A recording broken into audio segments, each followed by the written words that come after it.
A rebirth, an apology, a puzzle to solve, and options dwindling. I think that best reflects what was not a classic, but still was 3 points last night for Rangers. And I'm going to explain all those remarks coming up shortly on this video. Guys, thank you so much everyone who joined me on the live stream last night. I dropped a short video after that regarding John Lundstram, and we'll talk about that in this video. Welcome, obviously, to Glasgow Rangers Nation. This is your free channel for free daily news, free live streams, free podcasts, free everything, guys. We don't hide behind a Patreon paywall, so please smash that sub. Not my way. We'll never do it. We'll never have a Patreon here. So, a win. That's the thing. I think, look, was it a classic? No. But you know what? It doesn't matter. It's 3 points. It closes up the gap on that lot. And it was never going to be a classic. Philippe Clement was spot on with his post-match remarks when he talked about the fact that it is very hard to play football when you have 10 men sitting in behind the ball, compacting the game into about 30 yards. And, trying to find a gap, trying to find a way through is exceptionally difficult. And it does require patience. It does require build-up. It does require prompting, probing, and pushing around that thing. Should it have been more than 2-0? Yes, of course it should have been more than 2-0. It should have been 3, 4, 5 even. Reasons why it wasn't? Well, number one, I thought their goalkeeper, Mitov, was absolutely outstanding. I think he's one of the only St Johnstone players to come away from today without any credit. And I'm going to talk a little bit about St Johnstone, and I want to really just condemn their manager and condemn them as a team as well today. Rangers created chances, didn't take them again. A couple of things I think to pick up from that. Number one, I'm going to talk about Tavernier and Dessers. I'm going to give the guy some credit. I thought he did very, very well. I still think we do need a striker, someone a lot more clinical in front of goal, someone who can definitely put the ball in the net on a more consistent basis. We do not take enough chances. And I think that is something when you play against some of the better teams where you don't get as many chances, can come back and bite you on the ass, like that lot across the city, like Europe, for example. So I'm going to talk about that. But I think that is something we do need to address. I think also, the fact that there was 5 changes made in this team tonight, it was a team that caused a few raised eyebrows when it was named and brought out tonight. It was not expected. I think, the changes, obviously bringing in Suter for Balogun, bringing in Ridvan for Barisic, Dowell for Sterling, Lammers for Cantwell, and obviously Roofe for Dessers. I think, 5 changes that perhaps weren't expected, 5 changes that kind of put this team in a position where they were, in a way, learning to play together a little bit. And that's why I think some of the moves broke down around the area. That's why some of the passing moves weren't as clean and crisp as they could have been. And that's why at times the final ball was lacking. I think it is a situation where you've changed the team for the first time in a few weeks, but not just changed it with a couple of players, changed it with 5 players. And I think, look, Philippe Clement is right in doing this. I'm not criticizing Philippe Clement for making these changes. He needed to do it. We do need to rotate, or else we're going to end up with an exceptionally exhausted squad, and a squad who are going to be even more prone to getting injuries. Talking of injuries, obviously the main one was that horrific tackle on one of Rangers' best players this season, John Lundstram. Look, that red card was a red card all day long. And I think, the referee absolutely bottled it. The fact the referee gave a yellow card initially, fortunately, obviously, VAR gets involved and, puts it right. But that tackle was absolutely appalling. It was just genuinely appalling. And I'm not just saying that because it was on one of our players. If it had been the other way around, if it had been John Lundstram doing that to their player, I would have said exactly the same. The player leaves the ground. The player does not protect his opponent. He has no intention of going for the ball. He is over the top of the ball. That is a clear indication that he is setting out to take out his opponent, not to protect him. Philippe Clement spoke after the game and he said that I am very frustrated as it is another player kicked out of the game. I am boiling just now, so it is better I calm down before I speak. And, Philippe Clement has got every single right to be absolutely, completely, utterly frustrated with the fact that week after week, week in, week out, players are allowed to get away with kicking the living daylights out of skillful players. And I'm not just talking about Rangers players here. John Lundstram today has had that horrific tackle, and John Lundstram now is out until after the winter break, which is a huge loss for this team. I'm going to come back to that in a moment because I just want to carry on this narrative about the tackle.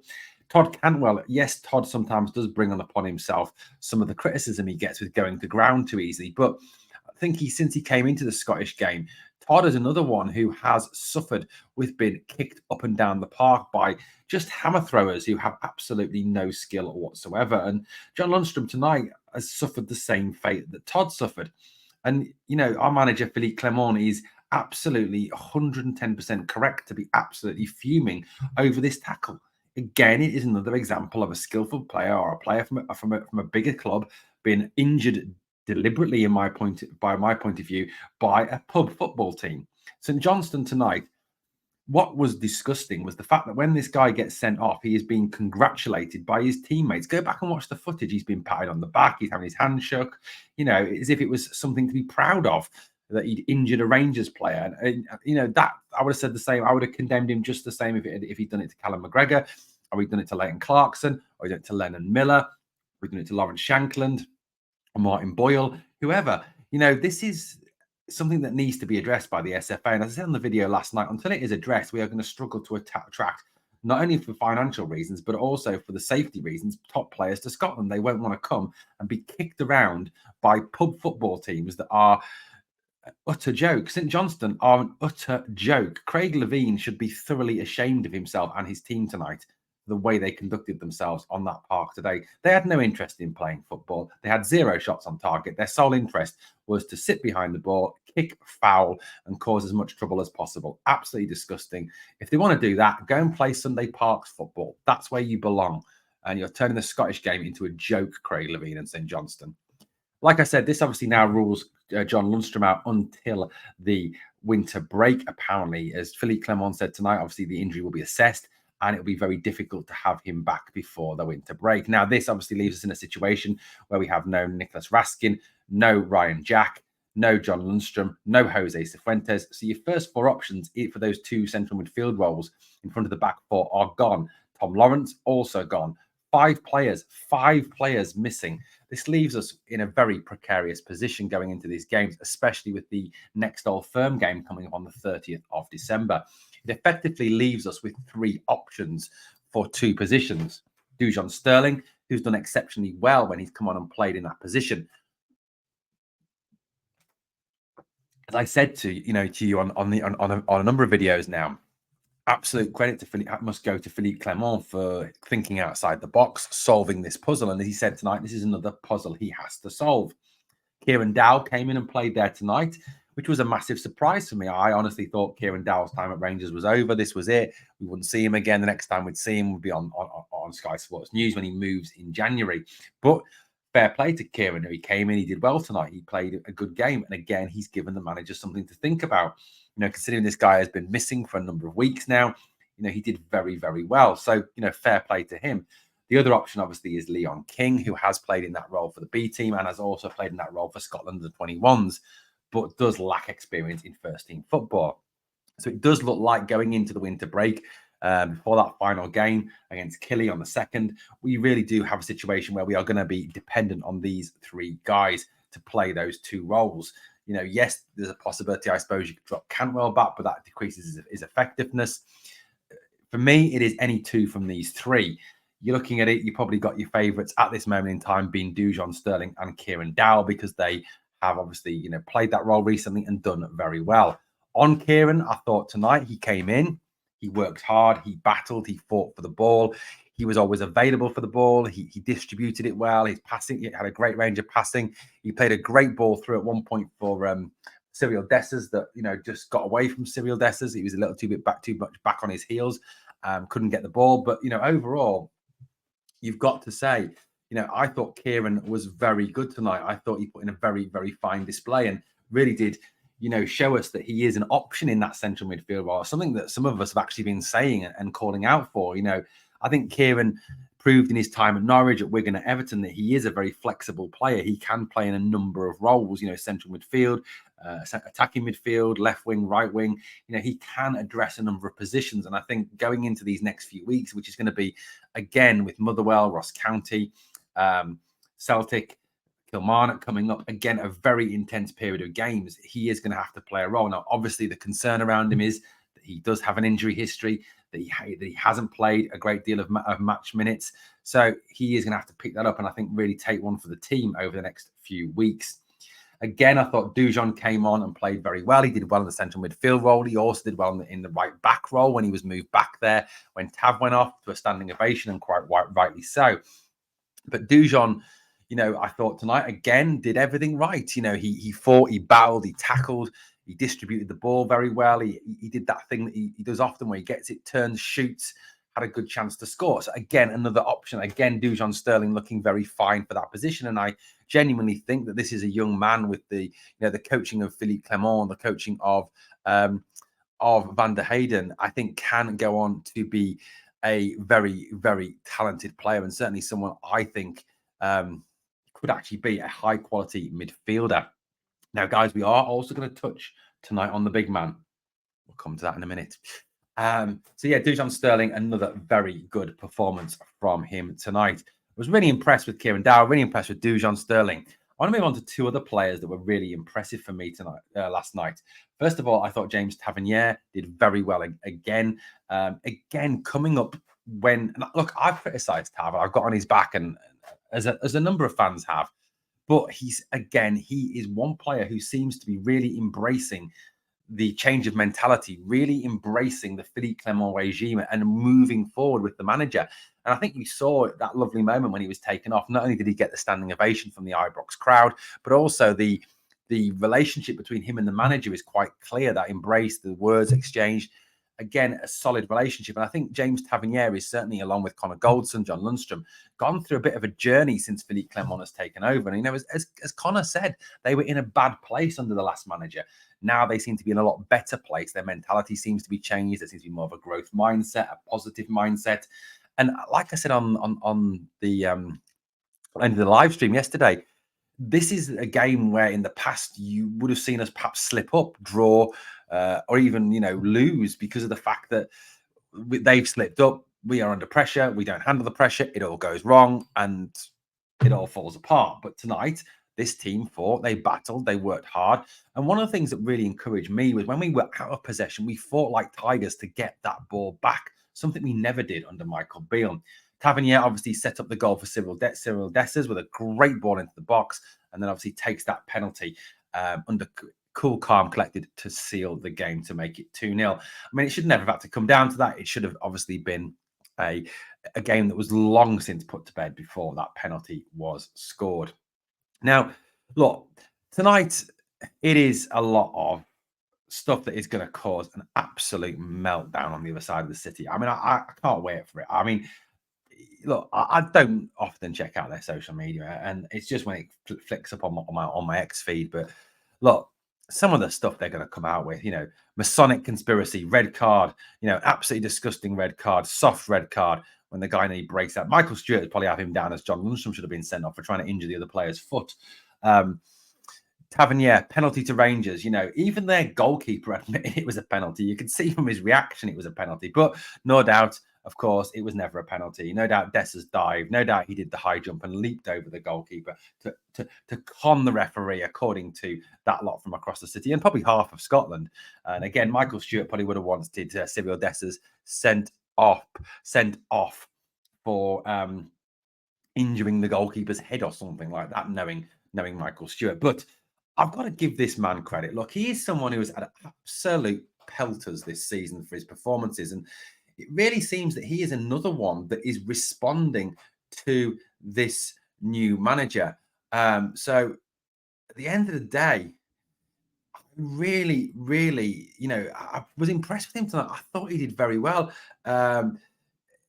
He gets his goal. He takes his goal brilliantly. Yes, it is created by Tav. And it's a goal that doesn't get deflected off anybody, which is great. Tav takes out the goalie, he takes out the defender, and Cyril Dessers obviously holds off his man, scores a goal, does very, very well. Times his run brilliantly, whereas in the past we would have seen him offside because he seemed to have less of an understanding of the offside rule than Ted Lasso and Fashion Sakala combined. So, look, fair credit to that. I thought he worked exceptionally hard when he came on. I thought he held the ball up well. I thought he battled well. The chance he had in the second half that was well saved by Mitov. I mean, Mitov kept them in it last night. He really did. It could have been 3-4-5 for the keeper. I mean, that chance where he sells the dummy, puts the guy in his arse, shoots, and Mitov pulls off a great save. So, look, Cyril Dessers, fair play to the lad. Quality performance last night. And look, I understand I'm going to get some abuse for saying, "Oh, you've changed your mind." Look, I would prefer it, guys, if these players that I've criticised make me eat my words, make me come on here and apologise to them. Because why? Why would I do that? Because at the end of the day, that means that they're doing well. If they're doing well, then Rangers are doing well. And what is it that I want at the end of the day? What is it I want more than anything? It's Rangers to do well, Rangers to win trophies, Rangers to put that lot from across the city back in their box. I don't care who does it, as long as our players in blue go out there, or white, or orange and blue, or red, go out there and do it on a consistent basis. And that's what I want to see. So fair play to Cyril Dessers last night. I thought he had a very good game. I thought he played well. I thought he took his goal exceptionally well. He could have had another couple of goals. He obviously won the penalty as well. So fair play to the lad. Now, we are going to have to, unfortunately, address the Kemar Roofe situation. Look, Kemar, for me, is done. Absolutely done, finished, gone from this club. Because, look, nothing against the guy. Nothing against the guy. He's obviously a very good goal scorer. He's obviously a very talented footballer. But it is getting to be an utter joke with these injuries. It is getting to a point where, it's not like, I know what some people think about the Rangers medical team. Rangers do not have archaic facilities. They have good medical facilities. But no matter what we do with him, no matter what rehab we work on him, no matter how we try and get him back, it never works. It seems to be a couple of weeks and then he's gone again for a long period of time. Nothing against the guy. He works hard. He tries hard from Rangers. It's clear he wants to play for the club, but it's time to cut the losses. Whether the contract is cancelled, whether he takes an early retirement, because surely all these injuries must be getting to him, or at the end of the season, we just allow him to go and his contract is not renewed. I mean, it's got to be something along those lines because, look, like I said, nothing against Kemar Roofe. I don't want to criticise him. I don't want to slag him off. He's a good footballer, but all these injuries have just got to a point. All these injuries have just got to a point where it is far too much now, and it's just got ridiculous, utterly ridiculous. And the jokes that come out about him, the fact that he'll pull his hamstring taking his tracksuit off, or he'll trip over a blade of grass and injure his ankle, or a good gust of wind and his back's gone, something like that. It is getting to that point where it is time for Kemar, I think, to really think about calling it a day, because it surely can't be good for him, good for his health, good for his mental health either, to be constantly injured all the time and constantly on the treatment table. And tonight, look, I get his frustration now of throwing the shirt. Yes, it's not ideal. Yes, it's not the right thing to do, but it's clear that he wanted to get back. He wanted to play. He wanted to be involved, but now he's out and he's gone, and who knows for how long. It is exceptionally frustrating. I want to also pay tribute as well to this man. I thought, again, another very good game from Ross McCausland last night. Direct, attacking, took his man on, hassled. When he lost the ball, he got back after him. He tracked back. He tried to take shots. He did very well again last night. And Ross McCausland was another fine example again of great play from Rangers last night. A very good performance indeed from young Ross. We're nearly at the big man, guys. The big man is coming. Just want to have a look at this. How good does that look tonight? It looks really good, doesn't it? 2 points behind them, game in hand, win that game in hand. And I know it's one game at a time. Let's not get too carried away. Nothing is awarded or won in December. It is all for May. Let's get that right now. But surely now we have got to look at that. They're going to be feeling the pressure. They are genuinely going to be feeling the pressure now that we are coming. We are relentless. And this is a different Rangers with a different mindset. Just look at that table. Look at when we lost that game against Aberdeen back at the end of Beale's time in charge of this club. There was a real kind of feeling that the league was gone. It was over and done with. It's all to play for now. Philippe Clement was right. One game at a time. It is a marathon, not a sprint. So brilliant, fantastic. Again, like I said, it wasn't it doesn't matter that it wasn't scintillating football. It was never going to be that. Not against a team that sat in and gave you 30 yards to play in. Never going to happen. But very encouraging, good performance in terms of mentality, never giving up, never stopping, fighting for the ball. winning the game. That's the key thing. That's the positive we need to take. And obviously the crowning glory for last night, no Santarian abuse at Ibrox. It was Santa came out with the League Cup and was roundly cheered and standing ovations and just claps and just made to feel so welcome. And he had a horrible weekend. That lot from across the city who abused him. Lots of Santarian abuse going on across the city. Certainly not on this half. Certainly not in the blue half of the city. Certainly not in the decent half where the decent human beings live, where the decent fans are. You know, really welcomed Santa, didn't they, with open arms? So fair play to Rangers, fair play to Santa, and fair play to the Rangers fans. Certainly Rangers fans ensuring that they will be getting for Christmas what they want. So Santa, I'm a Rangers fan. I love Rangers. I'm so glad you got your ovation tonight. I'm so glad you got your praise tonight. Please, can I have what I would like for Christmas? You know what it is. Thanks for watching, guys. As always, please hit that sub if you haven't done so already. Keep looking out for video content. We have got a podcast coming up tonight. It is a Q&A where your questions will be featured and answered on the show. I've got questions from the community tab. And if you've got a question, stick it in the live chat. Now, it looks like there's a good chance tonight that I will have Laura with me. Laura Hatton from TikTok. You remember her from the pod the other day. So hopefully she'll be on. 8:30 tonight, guys. Please check it out. Please come and join us. And obviously, keep your eyes open and your ears to the ground for any other content that comes out through the day, if anything happens or anything breaks. Thanks for watching. On the way out, guys, 2 jobs for me. Number 1, smash that like. And number 2, never forget, always remember, we are the people. Come on.